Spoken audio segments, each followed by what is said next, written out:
വിദ്യാഭ്യാസ മന്ത്രി ധർമ്മേന്ദ്ര പ്രധാന്റെ രാജി ആവശ്യപ്പെട്ട് പരസ്യ പ്രതിഷേധത്തിന് കോക്രോച്ച് ജനതാ പാർട്ടി ജന്തർ മന്ദറിൽ സമരം ചെയ്യാൻ അനുമതി തേടാനാണ് നീക്കം.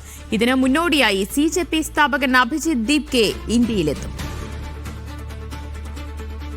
ധനസുമോദ് വിവരങ്ങൾ നൽകും. ധനസുമോദ്, നീറ്റ് ചോദ്യപേപ്പർ ചോർച്ചയിലും അതുപോലെ തന്നെ CBSE പുനർമൂല്യനിർണ്ണയവുമായി ബന്ധപ്പെട്ട വിവാദങ്ങളിലുമൊക്കെ പരസ്യ പ്രതിഷേധത്തിനാണോ CJP ഒരുങ്ങുന്നത്? ഇനിയിപ്പോൾ അഭിജിത്ത് ദീപ് ഇന്ത്യയിലെത്തിയാൽ ഒരു അറസ്റ്റിനൊക്കെയുള്ള സാഹചര്യം ഉണ്ടാകുമോ?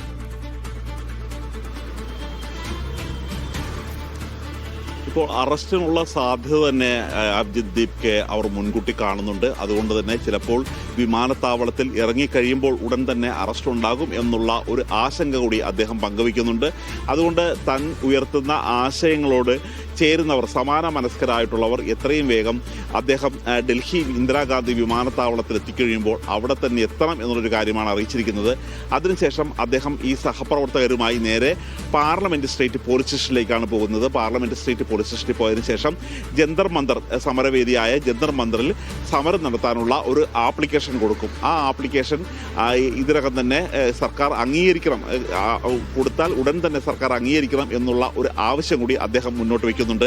കേന്ദ്ര വിദ്യാഭ്യാസ മന്ത്രി ധർമ്മേന്ദ്ര പ്രധാൻ രാജിവെക്കണം എന്ന് തന്നെയാണ് പ്രധാനപ്പെട്ട ആവശ്യം. അതുകൊണ്ട് ഈ ആവശ്യത്തോട് ചേർന്ന് നിൽക്കുന്ന എല്ലാവരും, പാർട്ടി അംഗങ്ങളും അദ്ദേഹം എത്തുമ്പോൾ ഉടൻ ഡൽഹിയിലെത്തണം എന്നുള്ള ഒരു ആവശ്യം കൂടിയാണ് അഭിജിത്ത് ഇപ്പോൾ മുന്നോട്ട് വയ്ക്കുന്നത്.